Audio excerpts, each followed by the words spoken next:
E a gente já está aqui com a Vanessa nos bastidores, né? A gente até pede desculpa, a gente acaba sempre ao vivo, sempre acaba atrasando um pouquinho. No começo a gente teve umas questões técnicas aqui, né, Edgar? A gente acabou começando com um pouquinho de atraso, mas a Vanessa já está entrando para falar com vocês, tá bom, gente? Já vou dando as boas-vindas aqui, agradecendo muito a Vanessa, né, por ter aceitado esse nosso convite. Vanessa também, com certeza, vai trazer um conteúdo riquíssimo, né, para a gente aqui na parte de estética, de cirurgia. Então, eu só tenho a agradecer, Vanessa. Não vou me demorar muito, não. Fica à vontade, a sala é sua, tá bom? Obrigada, Graciele. Obrigada pelo convite. Estava até falando com o Edgar. É o meu, acho que é a terceira palestra nos eventos de vocês, e hoje eu estou no 5º pós-operatório de uma cirurgia de reconstrução de mandíbula. Então, tá bem difícil, eu sempre fecho o vídeo, ainda tenho 2 pontinhos aí na minha boca, estou me recuperando, mas amanhã acho que vou liberar de tudo. Adorei a palestra da Patrícia, adorei tudo. Deixa eu só compartilhar minha tela aqui, gente. Boa noite a todos, é uma honra palestrar nesse congresso. Estou muito feliz com o Edgar estava me contando quantas pessoas estavam online, a interação, né, a paixão pela nutrição. Acho que isso nos move, nos faz aqui estarmos numa segunda-feira. Eu só vou fechar um pouquinho aqui para vocês. Espera aí que eu tenho que ver a barrinha. Vou pausar o vídeo que fica mais confortável para mim, até porque eu vou apoiar um pouquinho meu braço por conta do pós-operatório, mas é só por isso mesmo, gente. Quando eu recebi o convite, fiquei muito feliz, porque eu adoro falar sobre estética, tricologia, cirurgia plástica, para quem me conhece há bastante tempo. Mas hoje, né, como eu estou, de repente, conversando com pessoas que eu não sei quem são, conta um pouco de mim e o que me faz aqui. As pessoas, quando não me conhecem, elas imaginam que a estética, toda essa parte midiática relacionada à estética, a cirurgia, a tricologia, que é somente suplementação, que é algo desenfreado pela busca da beleza, e eu conto uma história um pouquinho diferente.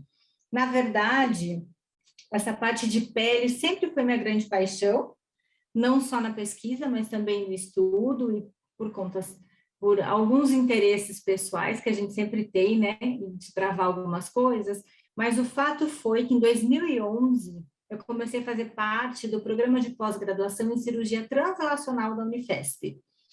E logo depois, em 2013, eu comecei a participar de um grupo de pesquisa que chama Fitocomplexos e Sinalização Celular. E organizando esses 2 conhecimentos, que a pele é o foco central, principalmente o reparo tecidual, começaram a surgir outras atividades e também mais trabalhos relacionados a orientações ou colaborações nos mestrados profissionais, principalmente aqueles ligados à tecnologia e gestão aplicadas na regeneração tecidual. Então, é esse conteúdo que a gente traz para cá. Obviamente que teve um espaço da minha carreira lá de 2008, fortemente até 2018, a clínica, né, principalmente no pré e pós-operatório de cirurgias plásticas. Mas hoje eu convido vocês um pouco mais conhecer, ir além da estética propriamente dita, ou somente, né, pensando em relação a cabelo, a pele e unha. A gente vai ter um olhar diferenciado a partir de agora, principalmente voltado para o futuro dessa nutrição e estética, tricologia e cirurgia plástica. Acho que muita coisa foi desenvolvida de lá para cá, tem muito o que acontecer, mas vai ampliar a nossa visão e o nosso olhar. Para isso, a gente tem que analisar tendências.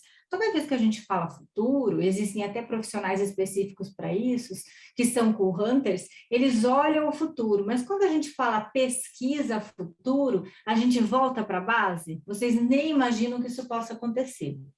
Hoje à tarde eu estava apresentando os resultados parciais do projeto do doutorado e a gente está avaliando, né, o nosso estudo, meu estudo é orientado pelo professor Dr. Carlos Rocha Oliveira e orientado pela professora doutora Lídia Massaco Ferreira, que é presidente da Sociedade Brasileira de Cirurgia Plástica.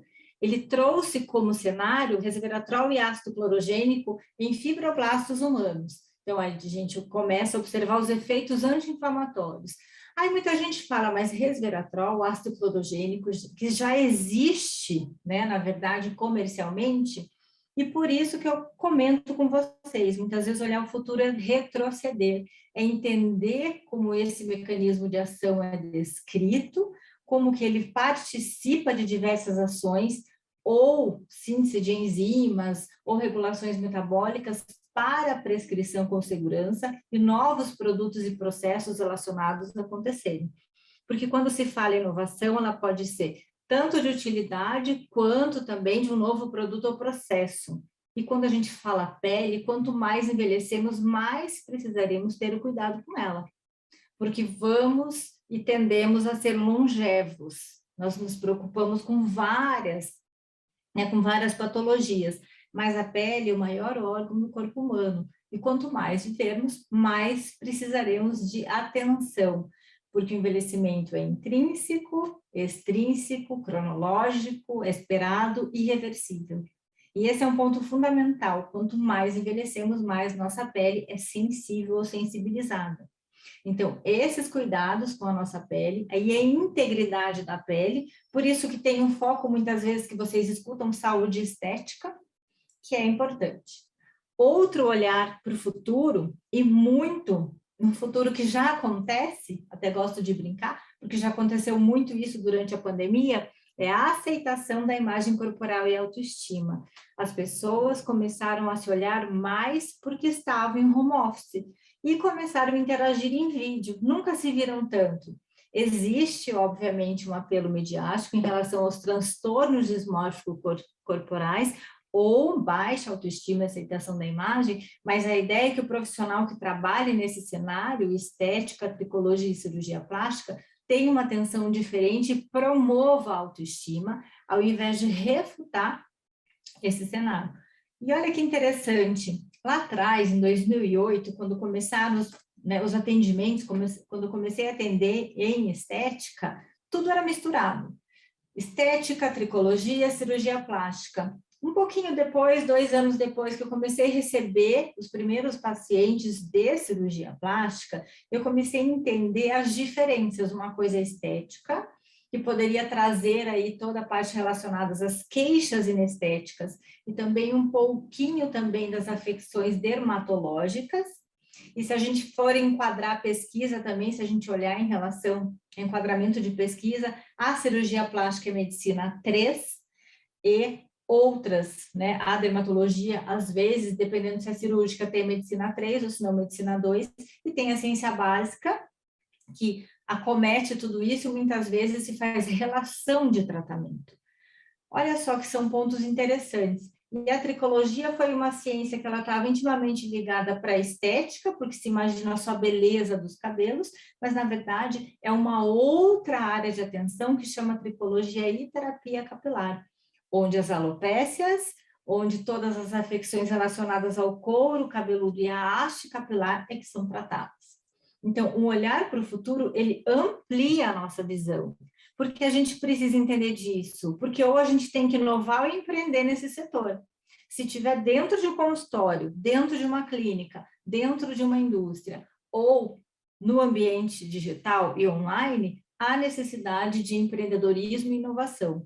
Você pode até empreender sem inovar, mas não se sustenta muito tempo se não existir inovação, nem que seja incremental nesse setor.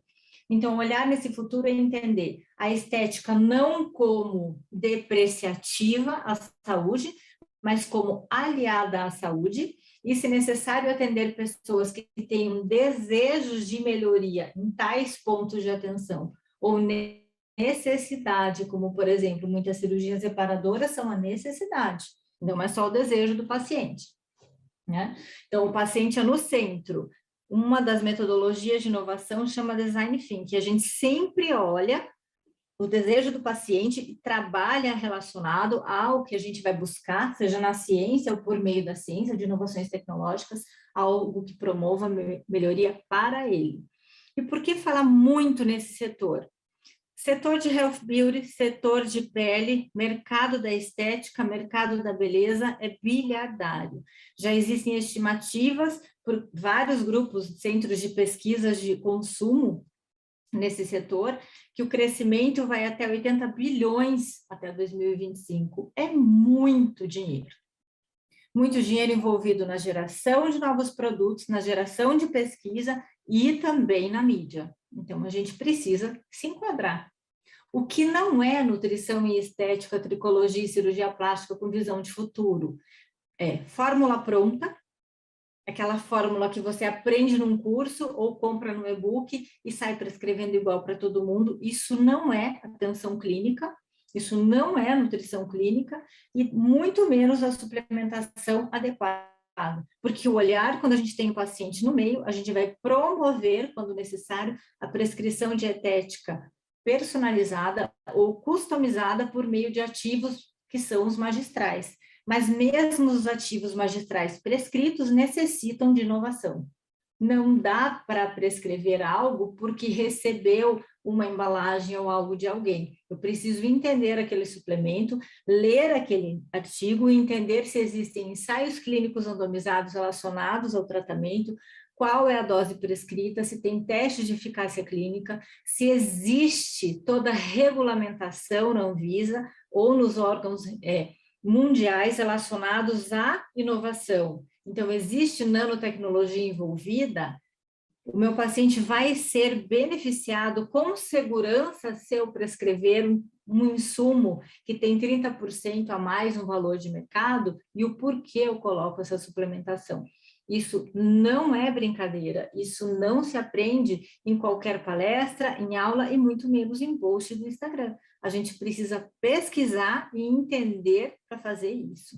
Isso é o futuro, a seriedade nesse cenário. Onde alimentos e suplementos, principalmente oriundos, né, de ativos ou bioativos funcionais, têm uma atenção especial. A geração de nutracêuticos, nutricosméticos e fitoterápicos fala muito bem disso. Grupo de pesquisa de fitocomplexos pesquisa fitoterápicos, ação de drogas em diferentes tipos, sejam eles, podem ser incrementais, podem ser novas moléculas, podem ser desbravar qual é o ativo que existe. Isso é geração de patentes, porque para existir um fitoterápico no mercado, precisa existir um dossiê atrás dele e precisa exatamente saber qual é o bioativo que está em atividade. Por meio de um teste, são vários testes, né, biomoleculares para isso, entre eles o HPLC. Tá? E os nutricosméticos, eles não são reconhecidos, a nomenclatura é mais midiática, porque as doses são ínfimas. São aquelas doses que seriam de alimentos que são isentos de registro e pesquisa clínica. Porém, muito cuidado. Quando se fala corantes, conservantes, flavorizantes, sabor exacerbado e acentuado ou de produtos que não sejam com composto de origem natural, isso poderia até promover uma alergia, uma sensibilidade cutânea do que a promoção, né, da integridade da pele, vamos chamar assim, porque é bem interessante esse cenário. E o setor de nutracêuticos, que é amplamente descrito, pouco estudado também, mas muitas vezes a gente precisa revisitar as pesquisas para a prescrição com segurança. Então, olha quanta oportunidade a gente tem se você tem afinidade com esses três momentos, seja a parte estética, seja ela comportamental, né, ou não, ou seja a parte da inovação, o atendimento clínico, a tricologia e terapia capilar em relação às afecções do cabelo e haste capilar, e a cirurgia plástica, se você tem a habilidade de comunicação e empatia ao paciente pré e pós-operatório. 3 pontos que a gente segue agora. Por que a gente fala essa nutrição versus futuros? Porque para cada cenário que vocês escolherem, existe uma dietoterapia aplicada. A mesma dieta, a mesma formulação não será para estética, se for desordem estética, se for pele, dermatite de contato, se for, vamos pensar na parte isso facial, né, rugas, anti-aging, manchas, melasmas, ou se for a parte corporal, onde existe gordura localizada, flacidez, celulite ou outros tipos, né, de desordens inestéticas que venham a ser relacionados. É diferente isso, por exemplo, de uma terapia para psoríase, para dermatite, para as alopécias areata, androgênica, androgenética, são diferentes. Pré e pós-operatória de cirurgias plásticas, existem cirurgias plásticas estéticas, cirurgias plásticas reparadoras, existem os queimados, são diferentes. Mas as plásticas, muito provavelmente, elas são parecidas, as faciais e as corporais. Entretanto, o metabolismo difere, daqui a um pouco a gente chega lá.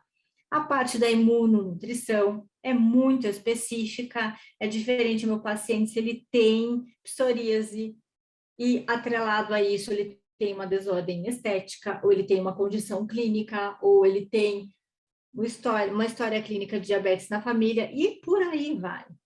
A verdade é que um bom nutricionista clínico torna-se um bom nutricionista nas outras áreas, independente se o sistema CFN, ele organizou, então, o ano passado, ele apoiou aí novas especialidades em nutrição, inclusive a nutrição e estética. Mas ele não disse, você faz uma pós e você vira especialista. Ele vai prover uma prova de título. Isso é muito importante, a gente precisa de conhecimento para atuar. Ah, não, quero entender os alimentos in natura e trabalhar com compostos bioativos e gerar novos alimentos e produtos para o setor. Importantíssimo. As feiras gastronômicas e feiras de ingredientes, elas crescem exponencialmente anualmente. É uma área de atividade onde o profissional pode ter interesse, esse conhecimento e trabalhar com marketing, com inovação, com comunicação da inovação, que é outro setor que abre portas também para esse cenário. Técnicas dietéticas e gastronômicas para novos alimentos, alimentos mesmo, congelados, ultracongelados, tem várias técnicas dietéticas relacionadas, porque essas populações vão necessitar de uma atenção também. A nutrição de precisão, em parceria com a nutrição e estética, então duas especialidades, em atenção a um paciente, na prevenção e promoção da saúde. Durante os quase 15 anos em atendimento clínico, com pacientes da estética, tricologia e cirurgia plástica. Muitas vezes, é a primeira vez que ele tem contato ao nutricionista e a uma orientação ou educação nutricional. Independente se ele pode ter um poder aquisitivo, que muitas vezes até tem de uma classe A, B, ele também é alguém que merece atenção e precisa de orientação. Então, agora a gente começa a entender que não é só afinidade pelo tema, eu posso definir qual o paciente que eu vou olhar. E não necessariamente, a gente estava tendo uma aula de câncer agora. Uma das alunas que eu orientei o mestrado profissional e foi minha aluna de iniciação científica durante a graduação dela, ela chama Franciele, e ela fez um trabalho muito interessante no mestrado profissional com nutrição na prevenção do câncer de pele.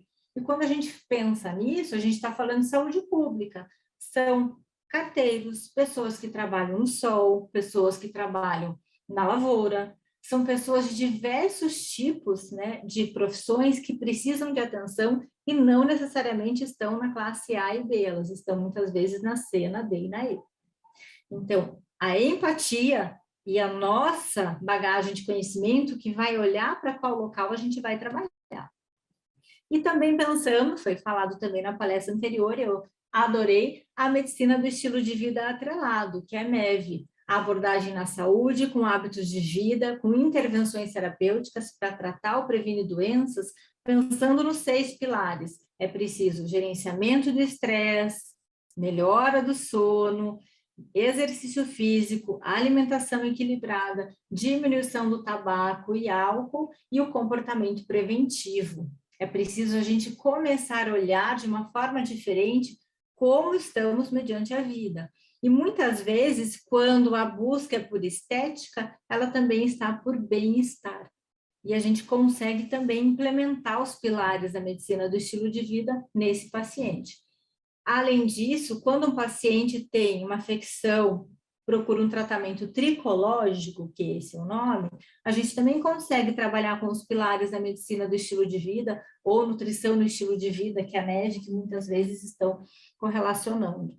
Por quê? Porque a tricologia, o cabelo representa muito para as pessoas. E, às vezes, o estresse é muito exacerbado quando começa uma queda capilar. E, coincidentemente, quanto maior o estresse, maior a queda ou maior afecção por dermatites. Porque existe um estudo que é um conhecimento diferente. É sistema imuno, endócrino, olha só quantos, psico, neuro, imuno e endócrino para trabalhar a tricologia. além de toda a parte fisiológica relacionada ao fio. Muita coisa para falar. E no pré e pós-operatório, principalmente de cirurgias estéticas corporais, a mudança no estilo de vida ela se faz fundamental, até porque existe aí uma perda, né, não só de massa magra, mas muitas vezes de um volume também de percentual de gordura durante a cirurgia, só que nesse momento existe uma baixa do gasto energético. A gente já fala sobre isso mais para frente. Então, pensando com um olhar no futuro, a gente vai trabalhar com 5 pilares aí nessa palestra. Com ciência, com inovação, com humanização, sustentabilidade, não é só pensando em meio ambiente, mas sustentabilidade das nossas escolhas e decisão para prescrição, impacto econômico e social e comunicação. Nós precisamos, enquanto profissionais de saúde, não só melhorar nossa comunicação com o paciente quando a gente fala estética, mas como a gente se posiciona no mercado quando a gente aborda a estética. São nuances que trazem para a gente não só melhora dos nossos processos em custo e efetividade para o paciente, mas autoridade enquanto profissionais de saúde. Porque da rota contrária, vamos falar assim, existe uma mídia, né, uma mídia que não é agradável, que vai colocar apologia ao corpo perfeito, aquela história toda que a gente já sabe que não funciona.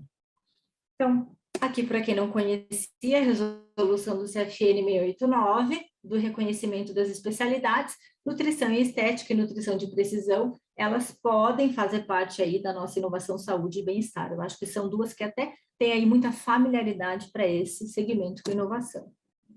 E a estética? A estética, ela vem de uma base, para quem ainda está na graduação, dos trabalhos que trazem um pouco de quais os cuidados e quais potenciais bioatividades de alguns bioativos de plantas, flores e frutos e alimentos que têm ação aí na diminuição do excesso de radicais livres, da modulação da inflamação e na melhora de todos os sinais relacionados ao envelhecimento. Lembrando, mais uma vez, envelhecimento de pele intrínseco, extrínseco, esperado, cronológico e irreversível. E o sol, né, a radiação solar, ela tem aí uma avaliação direta, uma incisão direta no fotoenvelhecimento. Envelhecimento cutâneo é diferente de fotoenvelhecimento cutâneo, a gente precisa entender. São coisas distintas, muitas vezes misturadas por aí. Então, são situações distintas, mas o que faz isso? Como que surgiu esse olhar? Porque alguns compostos têm uma ação moduladora nesse cenário, principalmente relacionado ao envelhecimento da pele, seja por meio natural ou por ação solar. E, além de tudo, alguns trabalhos trouxeram, né, vitaminas e minerais também na queda de cabelo, na prevenção de queda de cabelo e tudo mais. Lembrando que a literatura tem ensaios clínicos, mas precisam de mais ensaios clínicos robustos relacionados às aves. Tem muita revisão de literatura, muita relação e associação. Mas, de modo geral, quando a gente fala em cabelo, a deficiência de vitamina A, B, C, D, E, ferro, selênio, zinco e alguns outros, né, correlacionados a alguns outros aminoácidos, principalmente cistina e cisteína, estão relacionados aí às alopécias. Já os nutrientes e compostos bioativos, lembrando que macronutrientes também fazem parte desse processo, não é porque a estética é que a gente tem que privar os pacientes disso, eles precisam estar em sinergia com vitaminas, minerais e oligoelementos. Além disso, os compostos bioativos, que são polifenóis, principalmente a classe de polifenóis na estética, derivados de plantas não pertencentes à categoria de nutrientes essenciais, mas com múltiplas bioatividades em saúde. Muito descritos em doenças cardiovasculares e agora trazendo impacto na qualidade de vida e na longevidade também, e na saúde cutânea. Não só conhecidos como cúrcuma, café verde, romã, o chá verde com azepigato, catequina, galato, resveratrol, alicina, ginesteína. Nós temos uma imensidão de compostos bioativos que têm uma ação importante, não só a diversos sistemas, mas também em pele.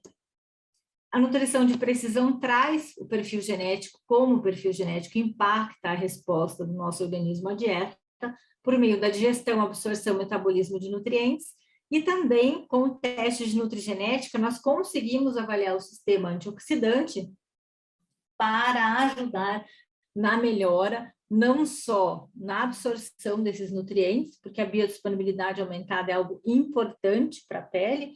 Quando a gente fala nutrição e estética, há uma diferença entre prescrever licopeno e prescrever purê de tomate com azeite de oliva extra virgem, né? Um bowl de purê de tomate com azeite de oliva extra virgem, ele traz aí a biodisponibilidade aumentada do licopeno e uma melhora na resistência de eritema, ou seja, na vermelhidão causada pela radiação solar. Então, existe uma fotoproteção muito importante. E, de certa forma, ela é superior e melhor biodisponível que o suplemento isolado. Então, são situações que a gente vai precisar começar a entender. E são duas ciências envolvidas para isso.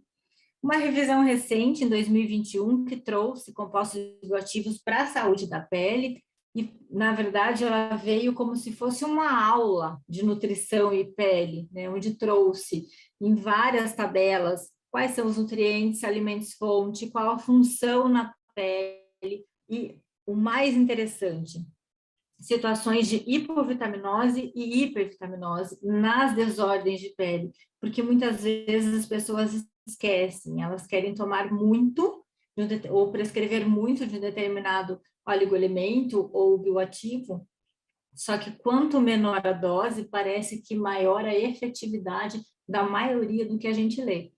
Vitamina A, ela é importante, vitamina A, C e E em pele, só que a vitamina A é hepatotóxica, a nossa maior escolha sempre serão os carotenoides, principalmente o beta-caroteno, que se necessário ele converte em vitamina A. A vitamina C é o padrão ouro para síntese de colágeno, não só em trabalhos biomoleculares, mas também na prescrição, né, diária, e a gente atinge muito bem a vitamina C com a organização dietética de frutas, e muitas vezes associado a hortaliças na dieta. Esse é um ponto fundamental. A melhor escolha, se necessária, a suplementação da vitamina C, ela é melhor biodisponível quando existe ela é nano encapsulada, de liberação gradual ou lenta. Então, isso existe uma tecnologia que chama nanotecnologia. Aí a gente vai começando a entender o que são inovações em suplementos. A vitamina E regenera a vitamina C, então muitas vezes elas são prescritas juntas. Selênio, importantíssimo para a pele. 2 castanhas do Brasil ou do Pará, dependendo aí da região onde cada uma está, supre nossa necessidade de selênio. Quando necessária a prescrição, ela precisa estar associada com selênio, ferro e zinco, isso é muito importante. Além disso, ele tem uma atividade seborreguladora e também melhora da biodisponibilidade e reparo da microbiota intestinal. Quando a gente fala da imunonutrição relacionada às alergias, dermatites, alopécias, olhar a microbiota é de extrema importância. Zinco, ferro, zinco, cobre e silício, ferro, acho que estava no slide anterior, ou em alguns atrás, principalmente níveis de zinco. Muitas vezes as pessoas depletam muito zinco na deficiência de ferro, e a anemia ferropriva, muitas vezes ela demora para ser diagnosticada, então a gente tem que olhar a ferritina. Ferritina abaixo de 70 já é um indicador, muitas vezes pode existir uma depleção de zinco. Cobre aumentado, risco de inflamação, ou aparecimento de escaras ou erupções cutâneas, então o cobre precisa estar modulado. Cobre é importantíssimo também para pigmentação de cabelo. Silício é muito importante, não era descrito em livros de bioquímica, na verdade é um oligoelemento muito instável, possui 4 ligações covalentes, abundante na crosta terrestre, totalmente hidrolisável, então ele é muito pouco biodisponível. Por isso, várias patentes de silício estão para serem prescritas, só que quanto menor a dose, ou melhor a biodisponibilidade, o aproveitamento é melhor, porque não existe ainda um fator, um marcador da excreção urinária de silício. Então, a gente precisa entender para quem. Obviamente, os trabalhos trouxeram em mulheres acima de 35 anos, 40 anos, e a gente vai falar disso também. Relação ômega 3 ômega 6 para a saúde e integridade da pele, mais óleos ômega 3, EPA e DHA ajustados, isso é muito importante. Lembrando também que o ômega 9 e o ômega 7 são importantes para a reestruturação do tecido. Então, para a gente melhorar a água transepidérmica e modular sistemas também de cicatrização, o ômega 3 é muito importante na alimentação e na prescrição. Salvo já vai falar mais para frente, mas eu já vou lembrando. Salvo em dietas, principalmente pré e pós-operatório, ainda na prática clínica, 20 dias antes da cirurgia eu suspendo o ômega 3 e retoma depois das fases da cicatrização ou do fechamento da ferida já estar, ou da incisão já estar adequada e a liberação médica. Isso é muito importante, que é segurança para o paciente. Óleo de borragem, óleo de café verde também para a integridade da pele, são bastante discutidos, principalmente mulheres na perimenopausa e menopausa se beneficiam dessa ação. Ele tem uma ação moduladora hormonal também, a outra de reparo tecidual é importante. Vários compostos bioativos relacionados à pele, como em várias classificações, revisando resveratrol, ácido ferúlico, ácido clorogênico, quercetina, catequinas, então, Camellia sinensis, do chá verde é bem importante, e as antocianidinas, as cianidinas, exato, alguns taninos e curcumina.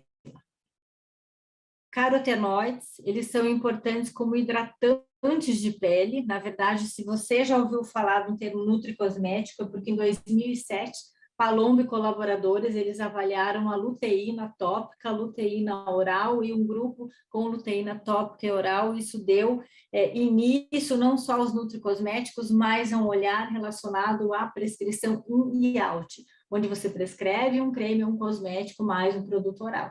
Lembrando que o nutricionista não pode prescrever creme nada tópico, mas na pesquisa básica a gente pesquisa sobre isso, né? A biomolecular, ela pode virar um produto tópico, um produto oral, enfim, várias outras coisas.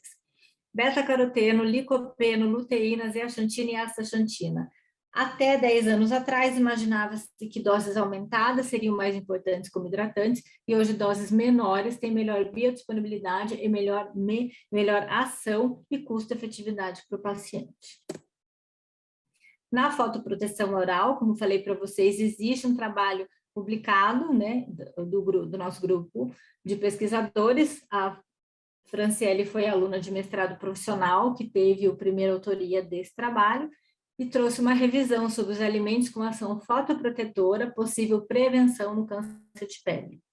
E aí ela, né, como produto e resultado desse trabalho, os alimentos como carotenoides, beta-caroteno e licopeno, a suplementação diária, né, principalmente de 15 mg a 180, protegeu a pele contra queimaduras solares, o extrato de tomate contendo licopeno confere aí proteção a danos agudos, outra suplementação também de licopeno e luteína protege contra danos causados à pele, ômega 3 e própolis, como uma observação e atenção da literatura científica, também tem uma ação importante. E para a estética, além de tudo isso que a gente conversa, aquela pergunta que sempre não quer calar: colágeno funciona? Na verdade, o colágeno tem uma ação importante em relação à integridade da pele, de proteína estrutural e para colágeno tipo 1, e até uma revisão sistemática, né, que saiu no passado. Sempre era pensando a revisão sistemática com meta-análise.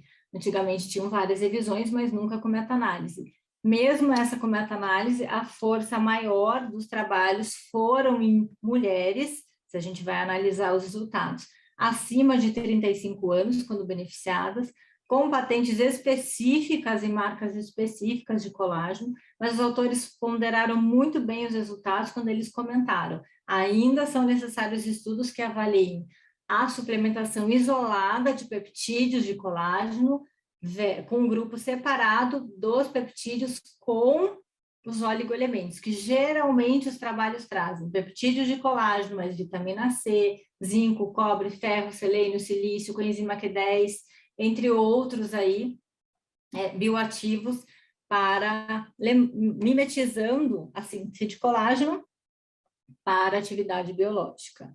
Isso não é descrença aos suplementos que estão no mercado, mas a gente tem que cuidar como a gente prescreve, para quem, dose resposta, e assegurar também a alimentação desse paciente. o peptídeo isolado, ele não é capaz de fazer ação se não existir um pool proteico positivo, né, um balanço nitrogenado da dieta, o estilo de vida e o requerimento para aquela ação. Mas os trabalhos com colágeno eles estão muito promissores, estão em várias aplicações clínicas. Acredito que que daqui para frente desenhos de estudos melhor selecionados vão estar aí para nos trazer várias respostas que são necessárias. Existe especulação mediática? Obviamente que sim, mas a gente tem que olhar um pouquinho nos trabalhos com o melhor desenho de pesquisa. Mas ainda o foco melhor são trabalhos em grupos focais com mulheres acima de 35 anos. Já quando a gente fala nutrição e tricologia, dei uma palhinha para vocês, a gente entendeu um pouquinho de fio, de haste capilar, que é o fio, e o couro cabeludo, que é a pele da nossa cabeça, que a maioria já sabe. Então, a gente entende que existem ciclos de crescimento desse fio de cabelo, que são divididos em fase anágena, catágena, telógena, né? E ele vai acontecendo esse ciclo da matriz. Nós perdemos aproximadamente aí durante o dia, né, 100 a 120 fios por dia normalmente. Isso acontece nesses 3 meses da fase telógena. Quando a gente está na fase catágena, ela acontece menos de 1% dos fios nessa fase e dura 2 a 3 semanas, a telógena 3 meses, cerca de 3 meses, e a anágena aproximadamente 85 a 90% de todos os cabelos que estão nessa fase de crescimento, dura 6 anos. Por que que cabelo ganhou muita atenção? Porque durante a pandemia, muitas pessoas com Covid perderam muito mais que 120 fios por dia. E quando isso acontece de uma maneira abrupta, se chama eflúvio telógeno. E é esse eflúvio telógeno que é relacionado com a deficiência nutricional, de fato. Mas também estudos relatam potencial associação de deficiências nutricionais com alopécias androgênicas e areata.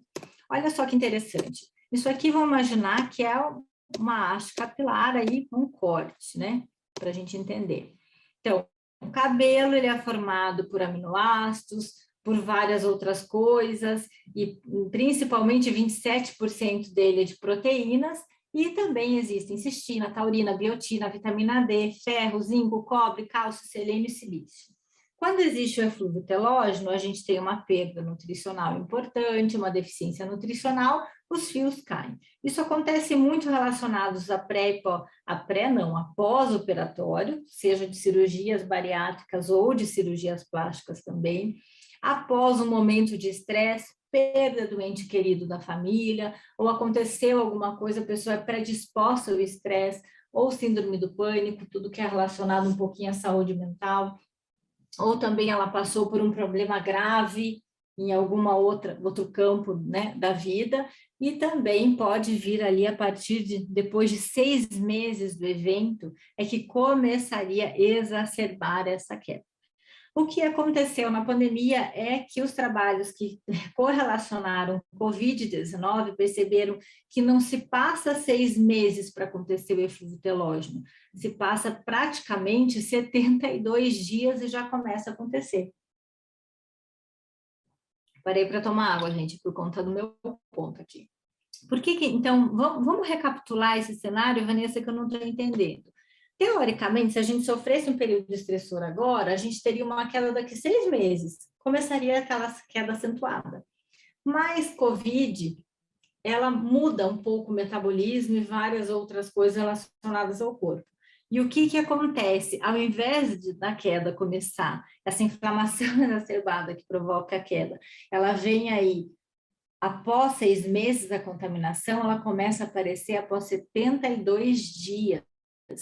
Então, 72 dias dá mais ou menos 30, 60, 2 meses e meio, e as pessoas começaram as queixas. E até um pouquinho mais no final do ano passado, existia um relato de pacientes com 1 mês e meio já depois da contaminação, já com começo dessa queda.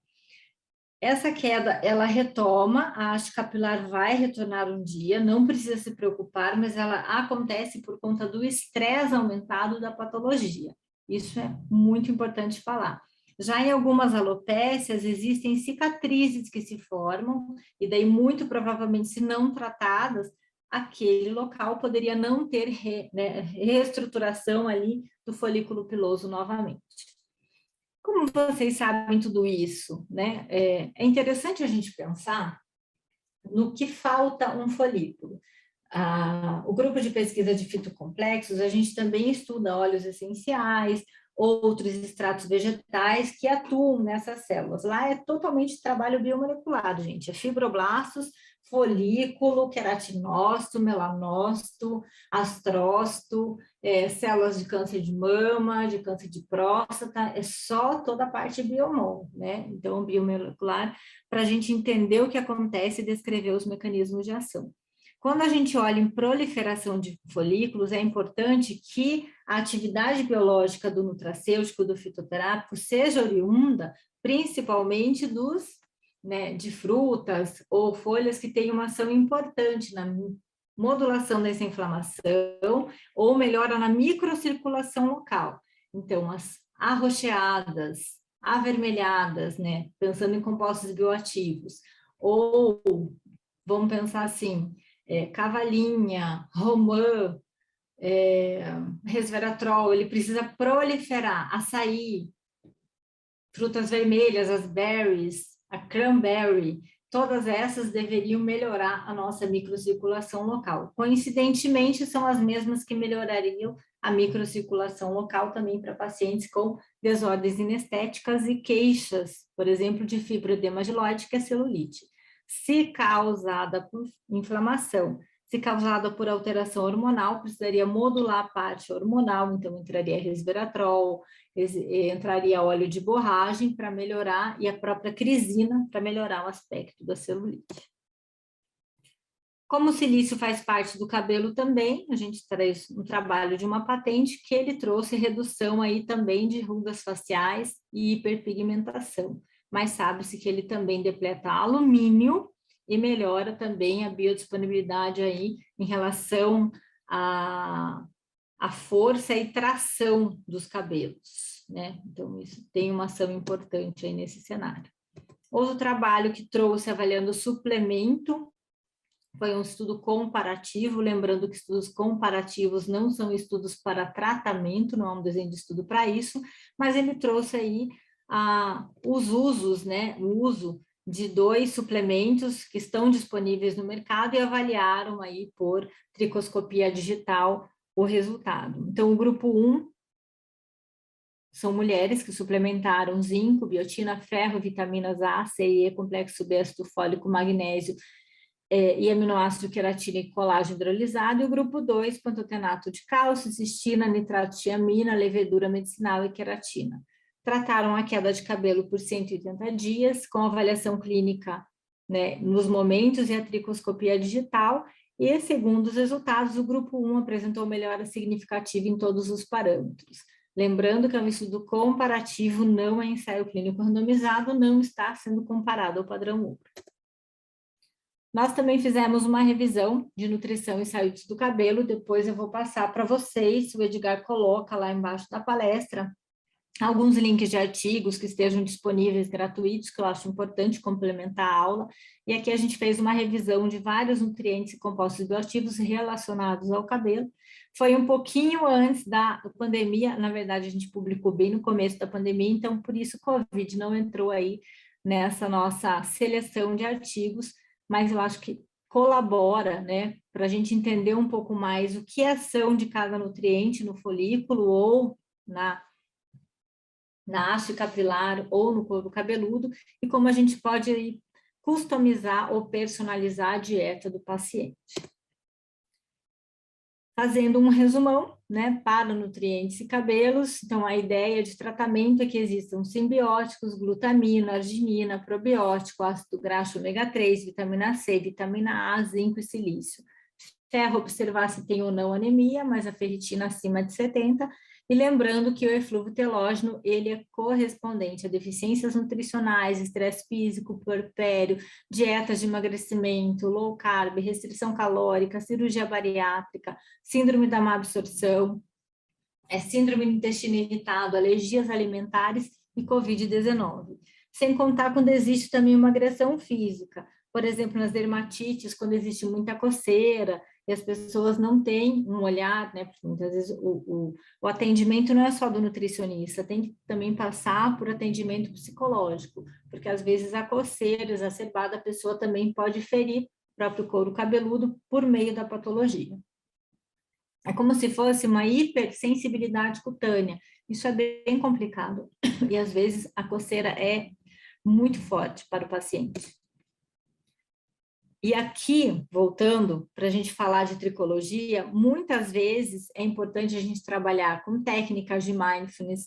Eu fui fazer um curso com o professor Marcelo Gemach para entender um pouco mais técnicas de mindfulness e mindful eating, quando a gente começa a estar mais perto do paciente. Aqui ele precisa de uma atenção diferenciada e de um acompanhamento psicológico junto por conta de questões também relacionadas à psicossomática. Não só isso, mas também muitas vezes a prescrição de produtos que tenham óleos essenciais ou patentes que tragam esse olhar e podem fazer complemento ao conteúdo tópico. Lembrando que óleos essenciais, muitas vezes, as pessoas acham que é natural e não faz mal, muito pelo contrário. Precisa buscar os trabalhos publicados das marcas que estão comercializadas, porque muitos com concentração acima de 25% é citotóxica. A gente já viu na nossa linha de pesquisa que isso pode acontecer. Então, não é porque é natural que não tem toxicidade. Esse é um ponto importante. Para já a nutrição e cirurgia plástica, vamos chegando perto do fim da nossa palestra, a gente não pode esquecer que, segundo a ISEPS, o Brasil sempre está nos primeiros lugares do ranking mundial de cirurgias realizadas no mundo. Olha só que interessante. Ou ele está em primeiro, ele está em segundo, depende da modalidade, especialidade. Sempre não só nos procedimentos cirúrgicos, mas também não cirúrgicos, que são considerados cosmiátricos ou minimamente invasivos ou invasivos. Eu não entendo o que é isso quando a gente fala laser, microagulhamento, os injetáveis, os preenchedores.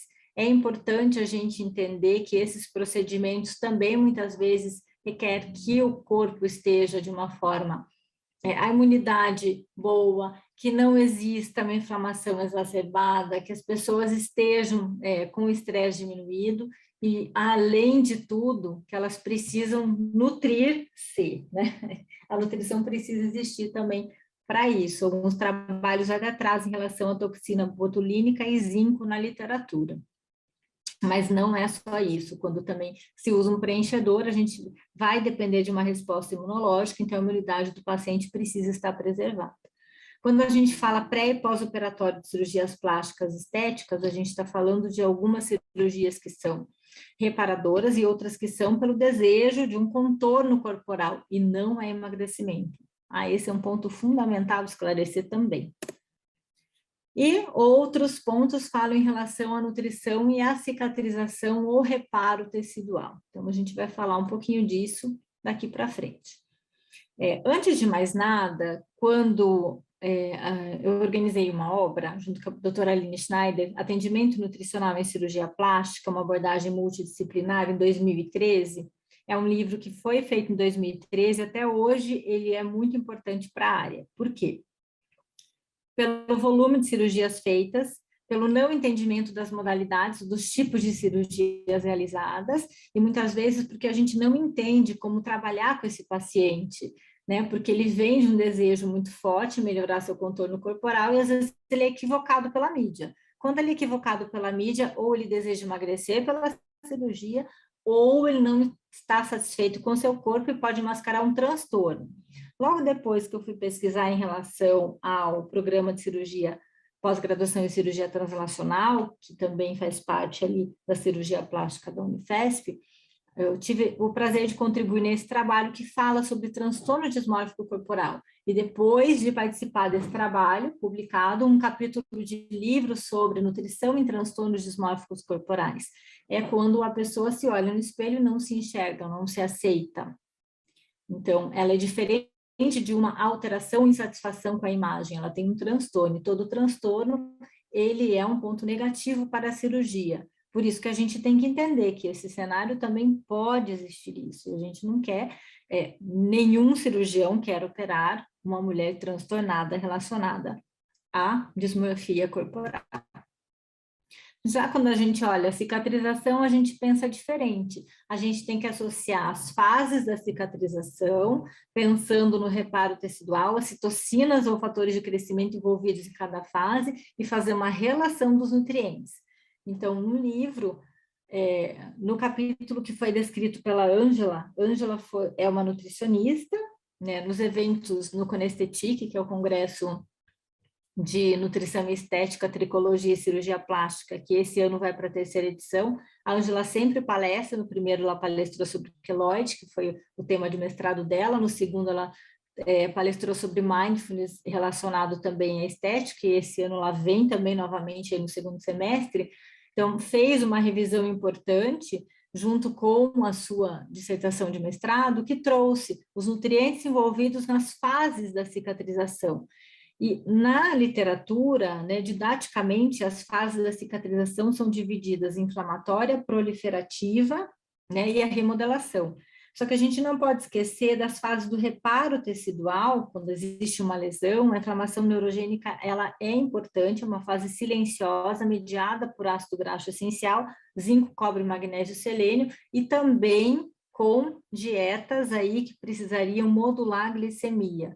Então, a ideia, né, de uma dieta, a prescrição de uma dieta anti-inflamatória no pré e pós-operatório seria para modular as citocinas inflamatórias.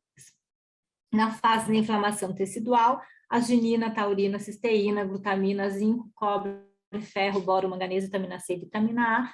Na proliferativa, alguns aminoácidos e micronutrientes, conforme os descritos na tabela, e na remodelação, vitamina A, lembrando que é preconizado e mais interessante a prescrição de beta-caroteno pela vitamina A ser hepatotóxica, mas com avaliação em enzimas hepáticas, pré-suplementação e pós, a gente consegue organizar. Lembrando que alguns tipos de cirurgia, principalmente aquelas que mexem em contorno corporal, como abdominoplastia, como lipoaspiração, muitas vezes pode ter alteração metabólica imediatamente no pós-operatório, de uma maneira positiva, mas ao longo do tempo de uma maneira diferente e com atenção para ser olhada. O que significa isso? Pode existir um feedback metabólico. O que é isso? Como é retirada do tecido adiposo, ele tem um efeito contrário em relação ao tecido adiposo visceral. Então, muitas vezes, o contorno corporal é o mesmo depois de um ano de cirurgia, mas os marcadores, né? Vamos pensar assim, os biomarcadores já não são mais, as enzimas hepáticas já não são mais, o risco de esteatose hepática não alcoólica aumenta, a glicemia pode alterar depois de um ano, então tem outras coisas que vão estar relacionando. Não é contorno, não é peso, mas é metabolismo.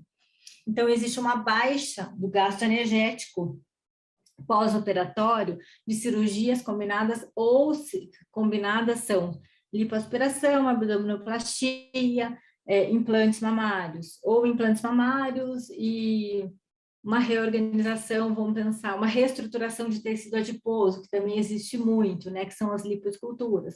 Então, tem vários tipos de cirurgia que interferem em metabolismo, muitas vezes a gente precisa acompanhar o paciente, porque a resposta metabólica ela é silenciosa e ela não é na balança, e não é no contorno, não é nas medidas. Também lembrando da abdominoplastia, que foi o tema de atenção da dissertação do meu mestrado, que foi o comportamento alimentar em mulheres submetidas à abdominoplastia, onde elas tiveram um aumento da fome, diminuição da saciedade no pós-operatório e ainda um reganho de peso numa média de 2 quilos. Lembrando que retira durante a cirurgia o excedente de pele, o N foi de 51 e existiram aí desses 51, obviamente, reganho de peso de 1 quilo a 6 quilos no pós-operatório. É muita coisa. Então, a gente precisa entender um pouco mais como funciona isso no metabolismo. Algumas deficiências nutricionais, entre proteínas, tiamina, vitamina B12, ácido fólico, ferro, vitamina D, cálcio, vitamina A, E, K, zinco e cobre, no pós-operatório e durante o processo, né, de recuperação e de reparo tecidual no pós-operatório. A fase de remodelação, muitas vezes, ela dura de 12 a 24 meses pós a cirurgia, né? O fechamento da incisão não significa que o pós-operatório finalizou. Isso é muito importante, porque 6 meses depois da cirurgia existe o resultado, 1 ano depois outro resultado, e a partir do 1º ano a gente tem que cuidar do metabolismo para não existir esse reganho de peso, senão existe muitas vezes o que a gente vê na prática, que é uma mulher ou um homem, ele opera agora, não tem a orientação adequada, ele opera novamente daqui a 1 ano e meio, e nem deu tempo muitas vezes do reparo tecidual ter acontecido. Outra cirurgia crescente, esse é um olhar de futuro que já acontece, né? Foi uma publicação nossa em 2021, como primeira autora, Liliane Jamil, que foi uma aluna também de mestrado profissional e hoje está no doutorado, é uma cirurgia plástica, e ela teve uma atenção especial à plástica pós-bariátrica, onde a gente conseguiu fazer uma revisão da literatura de todos os parâmetros, né? Relacionados, parâmetros nutricionais importantes para serem avaliados no pré, né, no momento pré-consulta da cirurgia plástica pós-bariátrica, que acontece muitas vezes 5 a 10 anos após a cirurgia bariátrica. Então, a cirurgia plástica pós-bariátrica é, entre aspas, uma modalidade nova de atenção, muitas vezes não é feita essa orientação pelo cirurgião, né? Não é pelo cirurgião bariátrico, é pelo cirurgião plástico, e muitas vezes o nutricionista que acompanhou a cirurgia bariátrica não é o mesmo que acompanha a cirurgia plástica pós-bariátrica. Então, as alunas mestrandas do curso do mestrado profissional, elas têm bastante interesse em desenvolver inovações para esses pacientes.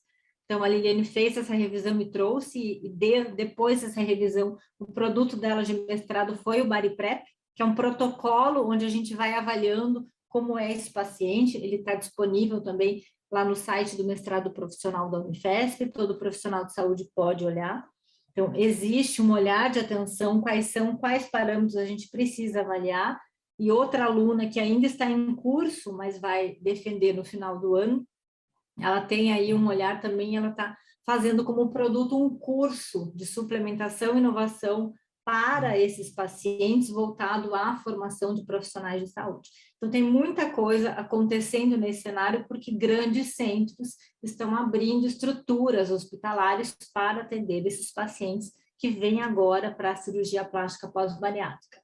Então, a gente sabe que lá atrás teve um boom da cirurgia bariátrica e agora a maioria vem para a plástica. Mais inovação nesse setor de cirurgia, a gente pensa que é só pré e pós, né? Só pré e pós no consultório, gente, é muita coisa para atender. Mas, além disso, existem os cuidados nutricionais em pacientes com feridas crônicas.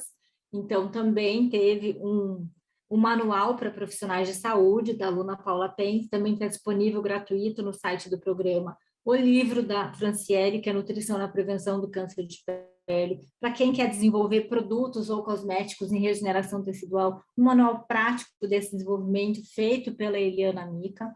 Todos esses tive a oportunidade de participar. Tem outros mais que eu posso deixar o link para vocês também. E espero que essa palestra também amplie o conhecimento de vocês, para vocês se identificarem em criar recursos. A gente ouviu muito na palestra anterior sobre a telemedicina, sobre grupos de monitoramento, sobre programas online de acompanhamento a esses pacientes. Eu acho que esses são inovações necessárias. Tem outras pacientes, uma está fazendo um protocolo de atenção psicossocial em paciente plástica pós-bariátrica, que é uma psicóloga, e a outra aluna é uma fisioterapeuta que também vai desenvolver um website ou um aplicativo que vá trazer mais informações para esses pacientes. É um mundo, trabalhar com estética, tricologia e cirurgia plástica é muito diferente do que a gente imagina, porque muitas vezes a gente vem pelo olhar midiático do negócio e não é, ele é bem científico, por sinal, acho que vocês já começaram a perceber. Como considerações finais, a gente não pode esquecer nutrição, estilo de vida, ter visão e atuação integrativa em saúde, né? Trabalho em quase 4 linhas de pesquisas, com pesquisadores diferentes, formações diferentes, né? Então, a minha especialidade aí, eu sou formada em nutrição, mas trabalho com farmacêuticos, biomédicos, médicos, cirurgiões plásticos, psicólogas, fisioterapeutas, enfim, farmacêuticos. Um olhar para a inovação com metodologias ágeis. A inovação, ela não é só uma palavra bonita que significa novidade, muito pelo contrário, ela depende de muito esforço. Desenvolvimento de novos produtos e serviços, não só como consultora, atuo também como consultora, mas também atuo na pesquisa, desenvolvendo. Comunicação eficiente e afetiva é algo que tenho estudado de 2 anos para cá, acredito que não só para posicionamento e marca pessoal de profissionais de saúde, mas também para atenção básica em saúde, atenção ao nosso paciente, ela se faz necessária. E a comunicação eficiente e afetiva em saúde, ela não tem fórmula pronta, não adianta comprar e-book com tudo pronto, não adianta postar tudo igual. A gente precisa entender a narrativa para quem e o porquê, e isso demanda tempo e demanda cuidado, assim como a pesquisa e o atendimento, porque todos esses aspectos demandam um olhar em customização. Não sou eu só que falo isso, quando a gente vai para trabalhos integrativos em saúde, desde 2020, já se fala dessa integração. Quando eu também trato de uma forma sistêmica, de uma forma integrativa, desde a parte do microbioma até, né, outras alterações relacionadas ao envelhecimento. Então, todos esses aspectos estão relacionados para a vida e aspectos anteriores estão para nós, profissionais de saúde. E aqui para a vida e longevidade dos nossos pacientes. Olhar em relação ao microbioma da pele, ao microbioma do trato gastrointestinal, olhar em relação à exposição solar, a rotina de beleza que os trabalhos falam é autocuidado, vamos pensar assim na tradução, a diminuição da poluição, não só poluentes em relação ao ar, clima e tudo mais, mas até o que a gente come com a nutrição, os suplementos que a gente utiliza também, eles precisam de rastreabilidade de produto, fornecedor, segurança, selos, ISO e tudo mais, e boas práticas de fabricação Anvisa, outros órgãos reguladores, sono, aspectos relacionados à genética, a hormônios e ao envelhecimento, né? Nesse cenário, tudo isso é integrado. Mediante isso, nós temos perspectivas de atuação em programas de educação alimentar e nutricional voltado para essas populações, mindfulness, mindful eating, como mencionado, base científica, nós precisamos de mais bancos de dados, mais trabalho, mais revisões, mais ensaios clínicos randomizados na área, alimentação equilibrada que precisa ser prescrita, suplementação personalizada, sempre um olhar em segurança e eficácia clínica, então um olhar centrado e voltado ao paciente e a melhora do estilo de vida. Acredito que agora no final esses 5 pilares foram atendidos, até talvez um pouquinho mais, eu imagino, mas falamos de ciência, falamos de inovação, de humanização, de sustentabilidade nas ações, no impacto econômico e social para essas populações e a melhora da nossa comunicação. Por isso, a gente precisa olhar sempre para a essência e não só para a mídia. A gente precisa voltar para a essência de todos esses pilares e organizar o que a gente faz no dia a dia se a gente quer trabalhar de uma forma segura e eficaz daqui para frente nesse cenário. É um setor, né, do mercado que é bilhardário e carece de profissionais sérios e éticos. Convido vocês a conhecerem também um pouquinho do meu trabalho no podcast Nutrição à Flor da Pele. Ali vocês vão entender porque eu gosto tanto de pele, lá nos primeiros episódios.